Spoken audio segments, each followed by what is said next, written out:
Hey there, welcome to the video. I'm Soumya, and if you're new to the channel, on this channel I share what I learn on my journey related to tech, life and just things I find fascinating. So if you like this video, do subscribe and share it in your socials, and you can tag me on Twitter and LinkedIn too. So without further ado, let's get into the video. So honestly speaking, this week was not that good.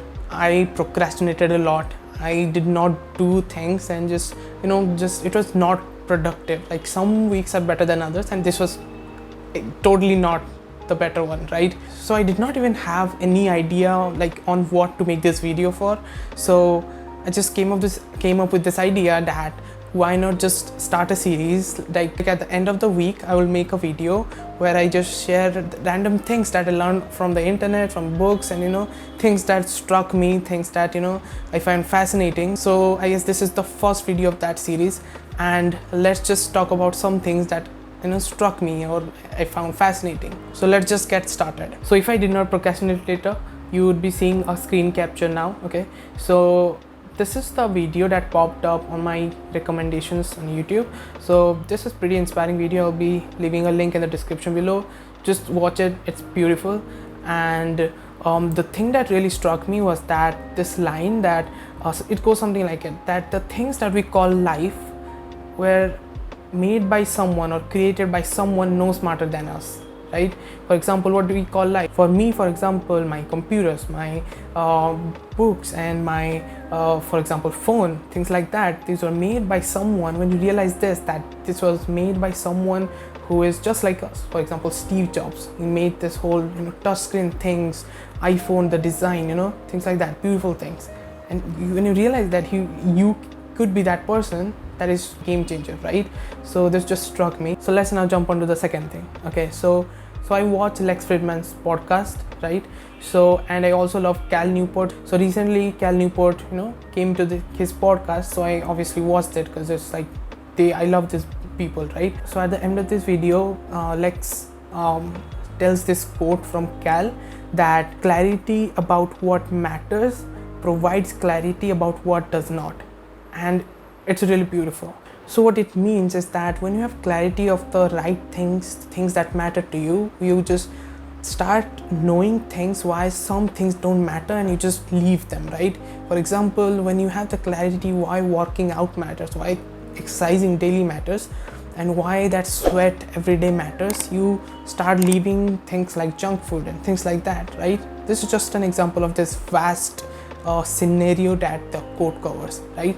So I found that really awesome. And now just go to the third thing. So recently I started reading this book called 0 to 1. You must have heard of it, by Peter Thiel, right? So there's a section in this book where he talks about monopolies in the scenario of companies, obviously, because he's a founder.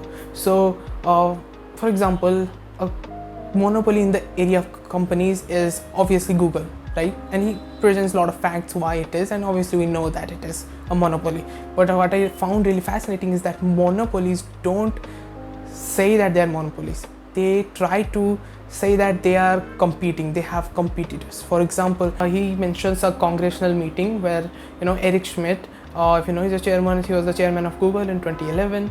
He tells this, okay, that we face an extremely competitive landscape in which consumers have a multitude of options to access information. So this he tells to the Congress or the government, right? This is what Peter tells, that if translated this to plain English, that this is what it means. Google is a small fish in a big pond. We could be swallowed whole at any time, and we are not the monopoly that government is looking for, right? And why do they say so? Because government is looking for monopolies. Government does not want there to be a single powerful company, a single powerful body who has all the data, who controls what happens in the country or around the world, right?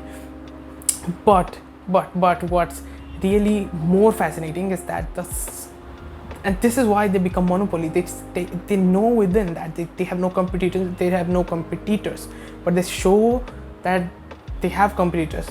But the new companies, what mistake they do is that they start assuming that they have competitions, and they have to just show off, and like how are they better than their competition. They start competing with others, and so in the long run they don't become a monopoly, right? So the thing about monopolies is that they don't compete with anyone. Like Google doesn't compete with anyone, but it has to show that it has competitors, else government will take over things or things like that.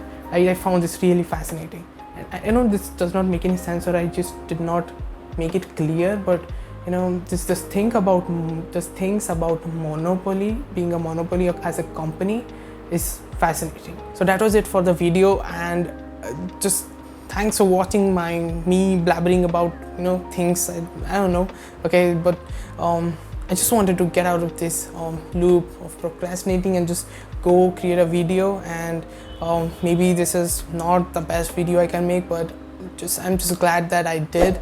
And yeah, that's it, and I'll see you in the next video. Have a great day.